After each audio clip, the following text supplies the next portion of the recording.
बोली वृंदावन बिहारी लाल की, राधा कृष्ण की।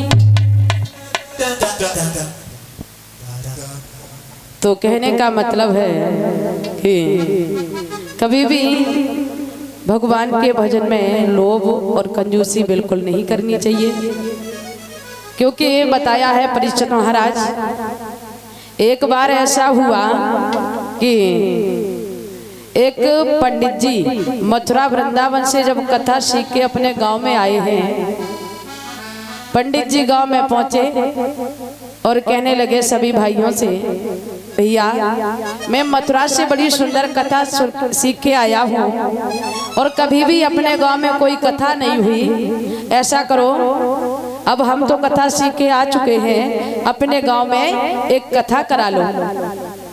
तो उस गांव में सभी किसान भैया थे, कहने लगे भैया पंडित जी हमारे पास में इतना धन नहीं है जो हम भगवान की कथा करा लें। लेकिन एक किसान पास में खड़ा हुआ पंडित जी से कहने लगा, पंडित जी आप चिंता मत करो, आप ऐसा कीजिए, मैं आपको एक उपाय बता रहा हूँ। आप गांव से बाहर जाइए और गांव के बाहर एक प्रधान जी रहते हैं, तुम उनके पास चले जाओ, उनके पास में धन की कोई कमी नहीं है।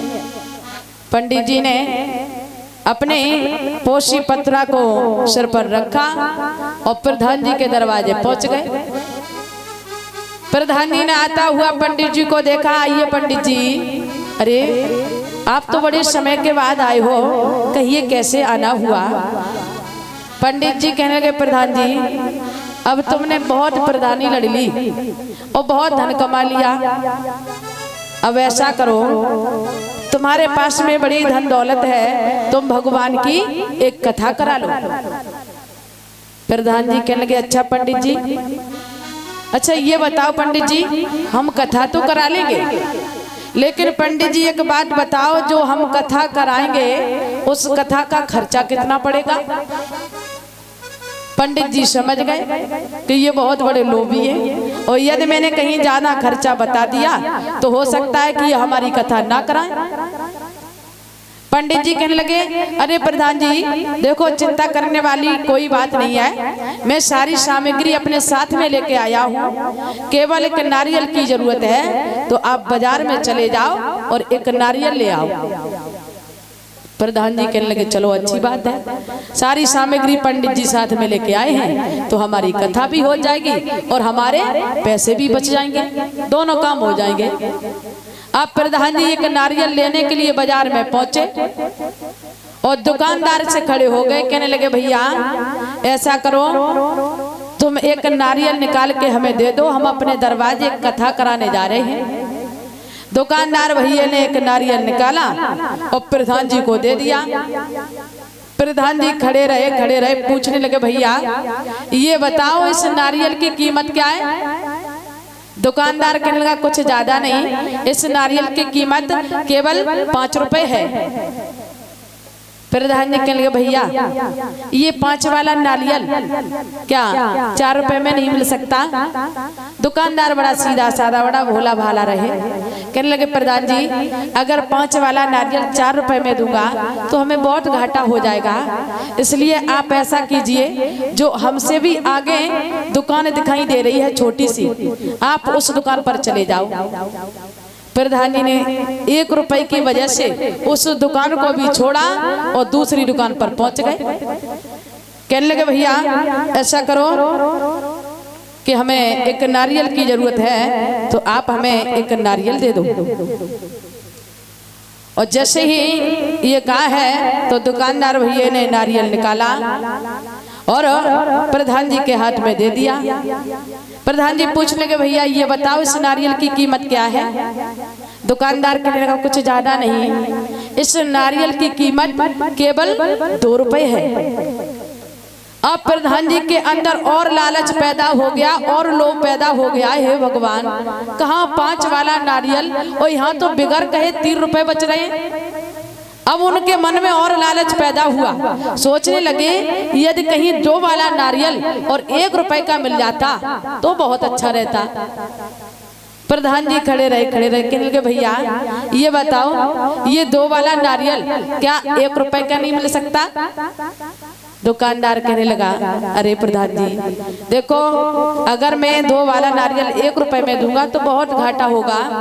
प्रधान जी लेकिन आप चिंता मत कीजिए, जो हमसे भी आगे एक छोटी दुकान दिखाई दे रही है आप उस दुकान पर चले जाओ, उसी दुकान पर मिल जाएगा। प्रधान जी ने 1 रुपए की वजह से फिर से उस दुकान को छोड़ा और दूसरी दुकान पर फिर पहुंच गए। कहने लगे भैया ऐसा करो हमें एक नारियल की जरूरत है तो आप हमें एक नारियल दे दो। दुकानदार ने फिर नारियल निकाला, प्रधान जी को दिया। प्रधान जी पूछने के भैया ये बताओ इस नारियल की कीमत क्या है? बोले कुछ ज्यादा नहीं, इसकी कीमत मात्र 1 रुपए है। अब तो प्रधान जी और चक्कर में पड़ गए, हे भगवान। खड़े रहे हिम्मत ने काम नहीं किया प्रधान जी की, जो 1 रुपए निकालते और दुकानदार को दे देते। लेकिन खड़े रहे प्रधान जी। कहने लगे भैया ये बताओ ये 1 वाला नारियल क्या फ्री में नहीं मिल सकता? दुकानदार कहने लगा क्यों तुम्हारी बुद्धि खराब है क्या है? जब मैं फ्री में बांटूंगा तो दुकान करने से हमें फायदा क्या होगी? और प्रधान जी रही फ्री की बात, हम समझ गए कि तुम बहुत बड़े लोभी हो, तो प्रधान जी हम तुम्हें एक उपाय बता रहे हैं। बोले क्या? तुम्हारे पैसे भी बच जाएंगे, तुम्हें नारियल भी मिल जाएगा और तुम्हारी कथा भी हो जाएगी। प्रधान जी कहने लगे बस भैया यही उपाय बता दे। क्या उपाय है? दुकानदार कहने लगा भैया प्रधान जी ऐसा करो, जो खेतों पर एक नारियल का वृक्ष दिखाई दे रहा है आप उस वृक्ष पर चढ़ जाओ, तुम्हें नारियल भी मिल जाएगा, तुम्हारे पैसे भी बच जाएंगे और तुम्हारी कथा भी हो जाएगी। प्रधान जी बहुत खुश हुए, अरे ये बात तो बहुत अच्छी है, चलो। प्रधान जी ने उस दुकान को छोड़ा और जब नारियल के वृक्ष को देखा है प्रधान जी उसी नारियल के वृक्ष पर चढ़ने लगे। और जब ऊपर चढ़े हैं तो प्रधान जी ने क्या किया कि अपने दोनों पैरों को वृक्ष में फंसा लिए और जैसे ही नारियल तोड़ने के लिए झटका लगाया तो बताया है परीक्षित महाराज कभी भी देखना कि जो नारियल होता है उसका गंठर बहुत कोमल होता है। प्रधान जी ने जैसे ही झटका मारा तो नारियल तो नहीं टूटा, लेकिन प्रधान जी के दोनों पैर खुल गए।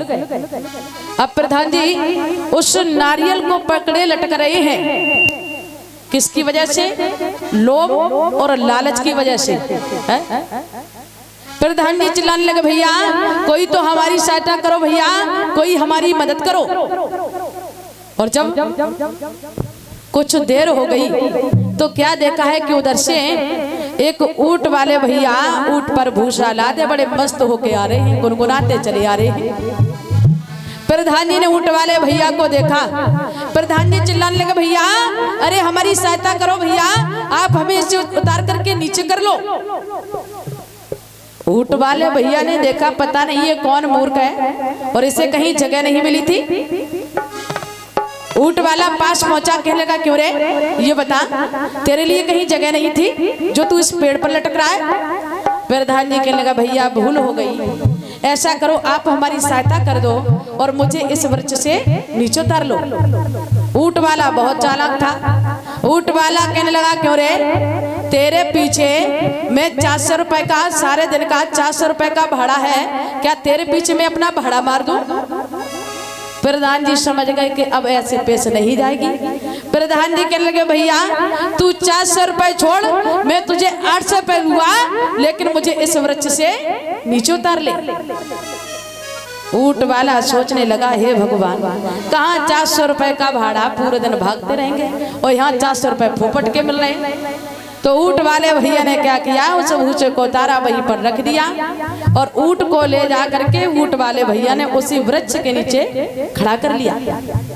ऊंट को खड़ा किया और ऊंट वाला भैया स्वयं ऊंट के ऊपर खड़ा हो गया और प्रधान जी के पैर पकड़ लिए। और तब तक परीक्षित महाराज क्या हुआ, ऊंट ने देखी आगे बड़ी सुंदर हरी भरी घास खड़ी है, तो ऊंट जो था चल बसा। अब ऊंट वाला भैया प्रधान जी के पैर पकड़े लटक रहा है। प्रधान जी कहने लगे क्यों रे, ये बता तू हमें बचाने आया था या मरवाने है?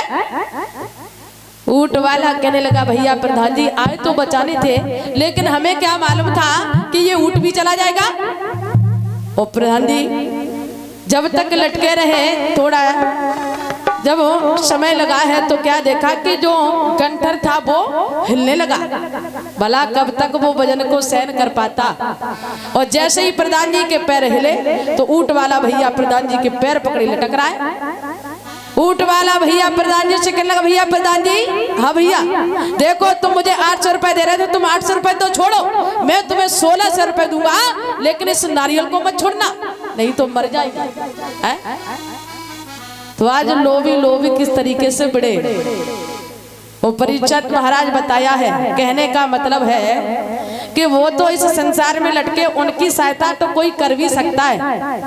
और मरने के बाद में कहीं आप और हम धर्मराज के दरबार में लटक गए तो महाराज वहां तो रिश्वत भी काम नहीं आती है? तो बताया है